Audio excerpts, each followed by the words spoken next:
ನಮ್ಮ ಪರಂಪರೆಯ ಮೆರುಗು ಯಾವುದು ಗೊತ್ತಾ? ಹಾಲಕ್ಕಿ ಸಮಾಜದ ಸುಗ್ಗಿ. ಆ ಸುಗ್ಗಿ ತುರಾಯಿಯನ್ನು ತೊಡಗಿಸೋಕ್ಕೆ ಅದನ್ನು ನಿಖಿಲಣ್ಣವ್ರು ಕೊಡೋದಕ್ಕೆ ಬಂದವ್ರು ಯಾರು ಅಂದರೆ 64 ಹಳ್ಳಿಯ ಗುರುಗೌಡರು ಬಂದಿದ್ದಾರೆ. ಅವರಿಗೂ ನಾನು ಈ ಸಂದರ್ಭದಲ್ಲಿ ಧನ್ಯವಾದ ಹೇಳ್ತೀನಿ. ಜೊತೆಗೆ ನನ್ನೆಲ್ಲ ಪಕ್ಷದ ಮೊಯ್ನಿ ನಾಯ್ಕ್ ಮಹಿಳಾ ಅಧ್ಯಕ್ಷರು ಬಂದಿದ್ದಾರೆ, ರೋಷನ್ ಬಾವಜಿ ಬಂದಿದ್ದಾರೆ, ಮತ್ತೆಲ್ಲರ ಹೆಸರು ದಯಮಾಡಿ ನಾನು ಹೇಳೋದಿಲ್ಲ, ಲೇಟ್ ಆಗಿದೆ, ಮತ್ತೆಲ್ಲರೂ ಮಾತಾಡಬೇಕು.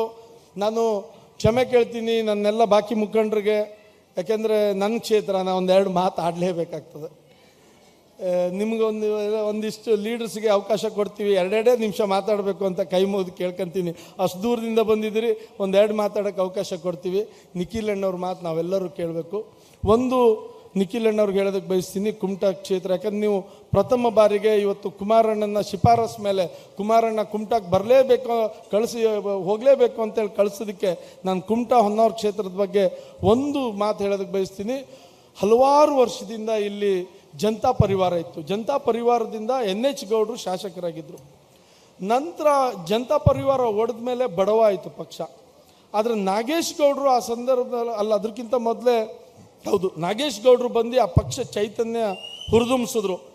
10,000ಕ್ಕಿಂತ ಹೆಚ್ಚು ಮತ ತಗೊಂಡು ಆ ಪಕ್ಷಕ್ಕೆ ಒಂದು ಶಕ್ತಿಯನ್ನು ತುಂಬಿದ್ರು.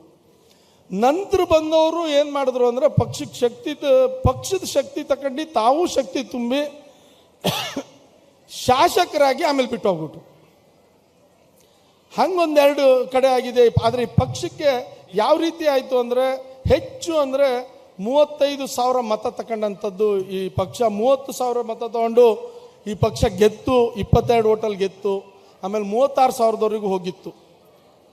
24, 22, 18 ಕಳೆದು ನಾನು 23 ಚುನಾವಣೆ ಅಲ್ಲ 18 ಚುನಾವಣೆಯಲ್ಲಿ ಈ ಪಕ್ಷ 16,000 ಚಿಲ್ಲರೆಗೆ ಬಂದ್ಬಿಡ್ತು. 16,000 ಮತಕ್ಕೆ ಬಂದ್ಬಿಡ್ತು. ಆ ಸಂದರ್ಭದಲ್ಲಿ ನಂತರ ಮುಖ್ಯಮಂತ್ರಿ ಆದವರು ನಮ್ಮೆಲ್ಲರ ನೆಚ್ಚಿನ ನಾಯಕ ಕುಮಾರಣ್ಣ 19ರಲ್ಲಿ ಲೋಕಸಭೆ ಚುನಾವಣೆಯಲ್ಲಿ ಅಸ್ನೋಟೇಕರ್ ಅವರು ಕುಮಾರಣ್ಣಗೆ ಕರ್ಕೊಂಡು ಬಂದರು. ಯಾಕಂದರೆ ಅಭ್ಯರ್ಥಿ ಆಗಿದ್ದರು, ಅವರು ಲೋಕಸಭೆ ಅಭ್ಯರ್ಥಿ ಆಗಿದ್ದರು. ಆ ಕರ್ಕೊಂಡು ಬಂದಂಥ ಸಂದರ್ಭದಲ್ಲಿ ನಾನು 18ರಲ್ಲಿ ನನಗೆ ಬೇರೆ ಪಕ್ಷ ಅದು ನನಗೆ ಟಿಕೆಟ್ ಕೊಡದೆ ನಾನು ಜೈಲಿಗೆ ಹೋದಂಥ ಸಂದರ್ಭ ಇದೆಲ್ಲ ನಿಮ್ಗೆ ಗೊತ್ತಿರೋದು, ಅದ್ರ ಬಗ್ಗೆ ವಿಶ್ಲೇಷಣೆ ಮಾಡೋದಿಲ್ಲ. ನನಗೆ ಸ್ವಾಭಿಮಾನಕ್ಕೆ ಧಕ್ಕೆ ಆದಾಗ ನಿತ್ಯ 21,000 ತಗೊಂಡಿದ್ದೆ. ರಾಜಕಾರಣ ಯಾಕಂದರೆ ಮನೆ ಕಟ್ಟದಂಥದ್ದು ನಾನು, ಇವತ್ತು ಯಾರೋ ಉಳಿದು ವಾಸ ಮಾಡ್ತಾಯಿದ್ದಾರೆ. ಇಡೀ ಆ ಮನೆ ಕಟ್ಟಿ ನನ್ನ ಹೆಂಡ್ತಿನೂ ನಿಲ್ಲಿಸಿ ಜಿಲ್ಲಾ ಪಂಚಾಯತ್ ಮೆಂಬರ್ ಮಾಡಿ ಆ ಪಕ್ಷಕ್ಕೆ ಜಿಲ್ಲಾ ಪಂಚಾಯತ್ ಮೆಂಬರೂ ಇಲ್ಲಾಗಿತ್ತು. ಇಷ್ಟೆಲ್ಲ ಮಾಡಿ ಆ ಮೊದಲೇ ಒಂದು ಕಾಲದಲ್ಲಿ MLA ಆಗಿತ್ತು, ಬಟ್ ಆ ಪಕ್ಷ ಬಿದ್ದೋಗಿತ್ತು. ಅದನ್ನು ಕಟ್ಟಿ ಬೆಳೆಸಿ ಈ ಮಟ್ಟಕ್ಕೆ ತಂದ ಮೇಲೆ ನನ್ನನ್ನು ಕಡೆಗಣಿಸಿ ಒಂದೇ ಒಂದು ಎಲ್ಲರೂ ಸೇರಿ ಹಿಂದೂ ಹುಲಿ ಅಂತ ಕರೆದುಕೊಳ್ಳೆ ನನ್ನ ಪಕ್ಷದಿಂದ ಸೈಡ್ ಇಟ್ಟು ಟಿಕೆಟ್ ನಿರಾಕರಿಸಿರೋ ಒಂದಿಷ್ಟು ಲೀಡರ್ಗಳು, ಮಹಾನ್ ಲೀಡರ್ಗಳು ಇವತ್ತೆಲ್ಲಿದ್ದಾರೆ ಗೊತ್ತಿಲ್ಲ. ಅವರೆಲ್ಲ ತಪ್ಪಿಸೋದಕ್ಕೆ ನಾನು ಆವತ್ತೇ ಚುನಾವಣೆಯಲ್ಲಿ ಸ್ವತಂತ್ರವಾಗಿ ನಿಂತು 21,000 ಮತ ತಗೊಂಡೆ, ಹೋರಾಟ ಮಾಡಿದೆ. ಅದನ್ನೆಲ್ಲ ಗಮನಿಸಿದಂಥ ಕುಮಾರಸ್ವಾಮಿಯವರು ನನ್ನ ಪಕ್ಷಕ್ಕೆ ಮತ್ತೆ ತಗೊಂಡ್ರು ಮುಖ್ಯಮಂತ್ರಿ ಇದ್ದಾಗ. ನಾನೇನಾದರೂ ಇವತ್ತೇ ಈ ಮಟ್ಟಕ್ಕೂ ಮುಂದಿನ ದಿನದಲ್ಲಿ ಈ ಮಟ್ಟಕ್ಕೆ ಬೆಳೆದಿದ್ದೀನಿ ಅಂದರೆ ಅದು ಕುಮಾರಣ್ಣನ ಆಶೀರ್ವಾದ ಅಂತ ಹೇಳೋದಕ್ಕೆ ಬಯಸ್ತೀನಿ ನಾನು. ಕುಮಾರಣ್ಣ ನನ್ನ ಪಾಲಿಗೆ ದೇವರು. ಅವರು ಬಂದು ಹುರಿದುಂಬಿಸಿದ್ರು, ನೀನು ಯುವಕರು ನಿನ್ನ ಪರವಾಗಿದ್ದಾರೆ, ನೀನು ಮುಂದೋಗು, ನಿನ್ನ ಜೊತೆಗೆ ನಾವಿರ್ತೀವಿ ಅಂದರು. ಹಾಗೇ ಇದ್ದಾರೆ, ಇವತ್ತವರೆಗೂ ಹಾಗೇ ಇದ್ದಾರೆ. 23ರಲ್ಲಿ ಬಹುಶಃ ನಾನು ಗೆಲ್ತೀನಿ ಅಂತ ಭಾವನೆ ಎಲ್ಲಾಗಿತ್ತೇನೋ, ನಾನು ಗೆಲ್ತೀನಿ ಅಂತ ಭಾವನೆ ಇದ್ದರೆ ನಾನು ಗೆದ್ದೋಗ್ಬಿಡ್ತಿದ್ದೆ.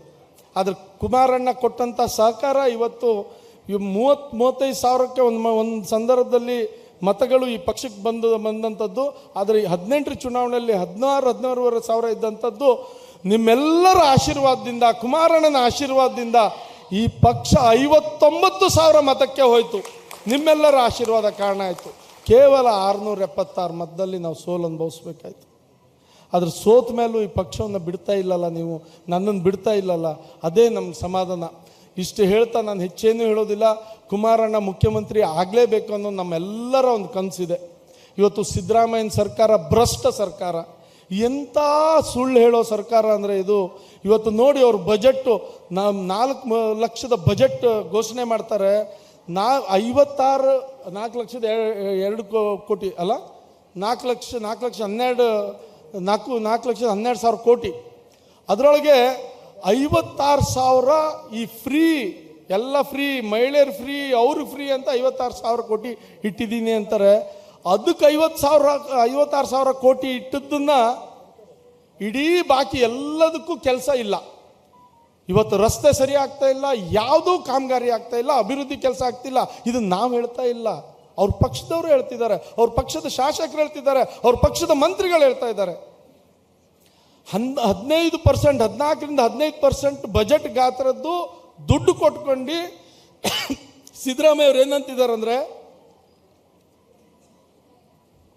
ಸಿದ್ದರಾಮಯ್ಯ ಅವರು ಬಾಕಿದ ಅಭಿವೃದ್ಧಿಗೆ ದುಡ್ಡಿಲ್ಲ ಅಂತಾರೆ.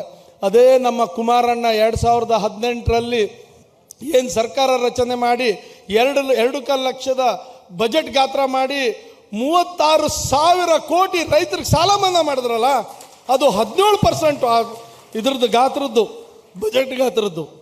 ಆದರೆ ಎಲ್ಲೂ ಅಭಿವೃದ್ಧಿ ಕಡಿಮೆ ಮಾಡಲಿಲ್ಲ, ಎಲ್ಲ ಕಡೆ ಎಲ್ಲೂ ರೇಟ್ ಹೆಚ್ಚು ಮಾಡಲಿಲ್ಲ. ಇವತ್ತು ಯಾವ ಪರಿಸ್ಥಿತಿ ಸಿದ್ದರಾಮಯ್ಯ ಅವರು ಮಾಡಿದ್ದಾರೆ ಅಂದರೆ, ಒಂದು ಮನೆಗೆ ಹೆಚ್ಚು ಕಡಿಮೆ 4,000 ಟ್ಯಾಕ್ಸ್ ಹೆಚ್ಚು ಮಾಡಿ 2,000 ಕೊಡ್ತಾ ಇದ್ದಾರೆ ಅಷ್ಟೇ. ಅದು ಬಿಟ್ಟರು ಮತ್ತೇನು ಮಾಡ್ತಿಲ್ಲ. ಆ 2,000ದಲ್ಲೂ ಅವ್ರು ಸರ್ಕಾರ ನಡ್ಸೋಕ್ಕಾಗ್ತಿಲ್ಲ, ಯಾವ ಅಭಿವೃದ್ಧಿ ಕಾಮಗಾರಿನೂ ಮಾಡೋಕ್ಕಾಗ್ತಿಲ್ಲ. ಯಾಕೆ ಗೊತ್ತೇನು? ಎಲ್ಲ ದುಡ್ಡು ಲೂಟಿ ಹೊಡೆಯಕ್ಕೆ ಹೋಗ್ತಾ ಇದೆ. ಅದು ಎಲ್ಲ ಫಂಡ್, SC ಫಂಡ್ ಇರ್ಬೋದು, ಎಲ್ಲ ಥರದ ಫಂಡಲ್ಲೂ ಲೂಟಿ ಹೊಡೆಯುವಂಥದ್ದು ಏನಾದರೂ ಆಗ್ತಾ ಇದೆ ಅಂದರೆ ಅದು ಸಿದ್ದರಾಮಯ್ಯನ ಸರ್ಕಾರದಲ್ಲಿ ಆಗ್ತಾ ಇದೆ.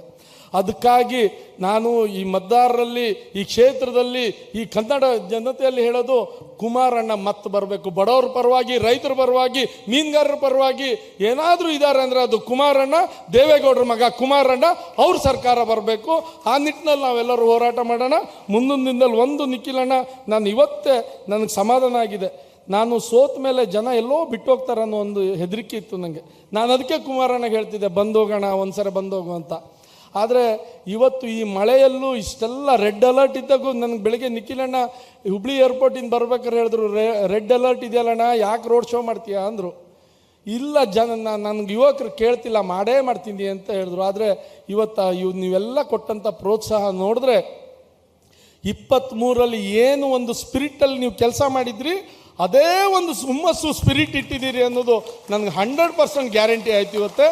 ನಿಮ್ಗೆ ನಿಖಿಲಣ್ಣಗೆ ಒಂದು ಮಾತು ಹೇಳ್ತೀನಿ, ಕುಮಾರಣ್ಣಗೆ, ನಮ್ಮೆಲ್ಲರ ಮಣ್ಣಿನ ಮಗ ದೇವೇಗೌಡರಿಗೆ ನೀವು ಹೇಳೋಕ್ಕಡ್ಡಿಲ್ಲ. ನನ್ನ ನಿಖಿಲಣ್ಣ, ಮುಂದಿನ ಚುನಾವಣೆ 28ರಲ್ಲಿ JDS ಪಕ್ಷದ ಗೆಲುವು ನಿಶ್ಚಿತ ಅನ್ನೋದು, ಅದ್ರ ಬಗ್ಗೆ ಸಂದೇಹನೇ ಇಲ್ಲ. ನಾವು ಇಲ್ಲಿಂದ ಒಂದು ಕೊಡುಗೆ ಕೊಟ್ಟೇ ಕೊಡ್ತೀವಿ ಅಂತ ಹೇಳ್ತಾ ಬಂದಂಥ ಎಲ್ಲ ನನ್ನ ಮಾಧ್ಯಮ ಮಿತ್ರರಿಗೆ ಧನ್ಯವಾದ.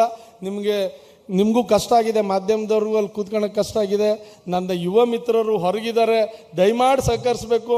ನಿಮ್ಮ ಪ್ರೀತಿ ವಿಶ್ವಾಸದಿಂದನೇ ನಾನು ಈ ಮಟ್ಟಕ್ಕೆ ಬೆಳೆದಂಥವನು. ಈ ಪಕ್ಷಕ್ಕೆ ನನ್ನ ಮೇಲೆ ಸದಾ ಇದೇ ಪ್ರೀತಿ ಇರಲಿ ಅಂತ ಹೇಳ್ತಾ ಎಲ್ಲರಿಗೂ ಮತ್ತೊಮ್ಮೆ ನಮಸ್ಕಾರ ಮಾಡ್ತಾ, ಈ ಮಳೆಯಲ್ಲೂ ಈ ಮನೆ ಮಗನ್ನ ಉಳಿಸ್ಕೊಳ್ಳುವಂಥದ್ದು ಒಂದು ಪ್ರಯತ್ನ ತಾವುಗಳು ಮಾಡಿದ್ದೀರಲ್ಲ, ನಿಮ್ಮ ಒಂದು ಸೇವೆಗೆ ಸದಾ ಸಿದ್ಧ.